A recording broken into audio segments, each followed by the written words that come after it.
Watching News at Prime, let's get into this conversation now. Police are warning the public over criminal syndicates allegedly targeting unsuspecting shoppers at malls. The latest crime statistics show that almost 5,000 kidnapping cases were reported countrywide between October and December last year. CrisisOnCall Communications Manager Ruan Vermaak joining us now to tell us a bit more about this development. Ruan, good to have you here. Thank you very much for your time. Let's start with who is the target for these kidnappings and why? Well, basically, victims are from various backgrounds. It's not necessarily just older people or kids, as we know in the past. Most likely, the kids were taken and kidnapped.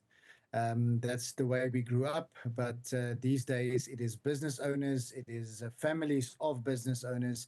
It is also the wives of a elected business owner, or anyone that has a quite strong financial background, or it seems to look like that. That is the most targeted people, especially at malls and at business office parks.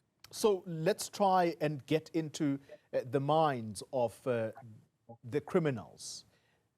I am at the mall and I'm assuming that I'm just an ordinary shopper. I don't look like I have lots of money. What is it about me that the criminal is going to start isolating and thinking perhaps that person could have lots more cash perhaps for me to target? Yeah, well, these criminals, they do their homework. It's not just as if they rock up at a shopping mall and then think they're going to take this person or whatever. It actually, they do their homework, and they've got their people that actually helps them to get more information on that specific client, especially social media and all these different areas that you can get information of a potential victim. So the crazy thing is they also look on what type of vehicle you drive, where do you park, how many times do you visit a shopping mall, what is the routine that you use, what type of clothes do you wear, what type of jewelry do you wear, and this all is things that they will look out for. Are you normally visiting the mall alone, or are you actually walking, going everywhere you go alone? There's no one with you. Are you armed? Are you not armed? This is all the things that they will look for, and this will just make their target easier. Wow.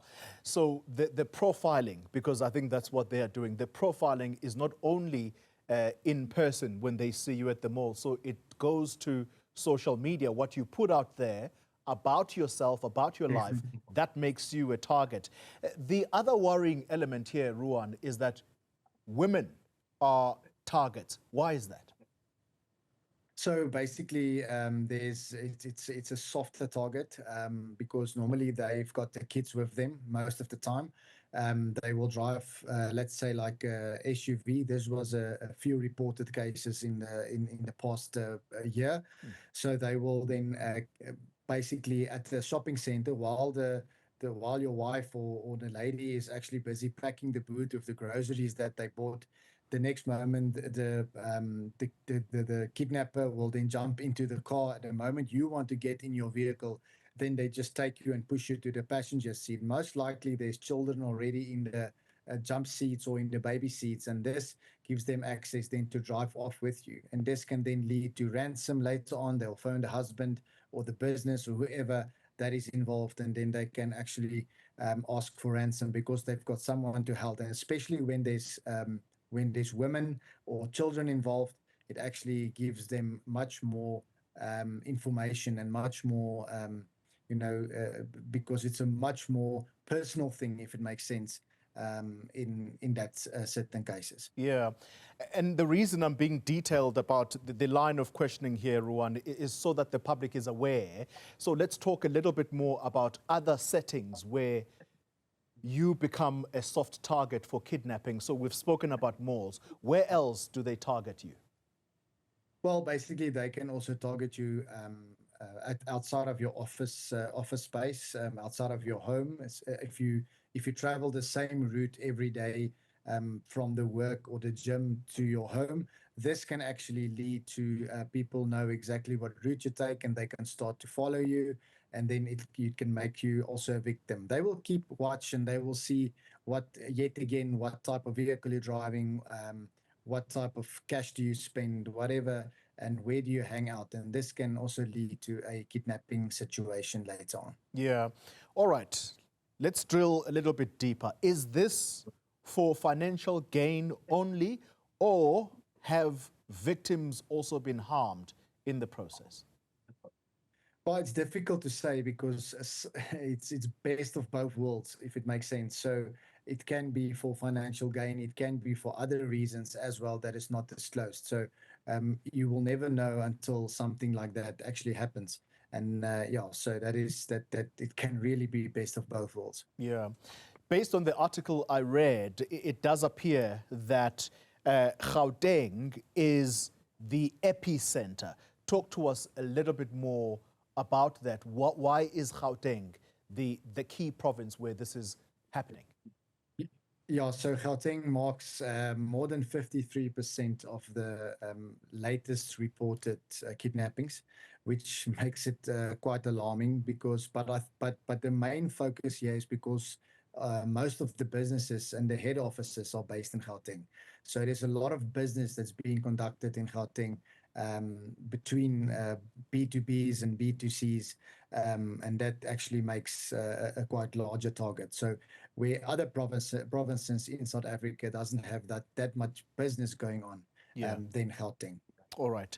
I mentioned that I was reading up on this on a news article. If you want to go and look up that article, I was reading it on Business Tech. It's Business Tech news site. Finally, Ruan, let's talk about how South Africans then can protect themselves from being potential victims. Well, so basically, it is don't put too much information on social media. Don't give out information of yourself to anyone that you can't trust. It is always important to have some sort of a security system with you, like, for instance, the CrisisOnCall panic app that you can download as a member of CrisisOnCall, with a Protect Me button that can actually activate armed response to you. And you have access to a national effective emergency number that can alert the police and the security companies to assist you while maybe you're expecting something or whatsoever.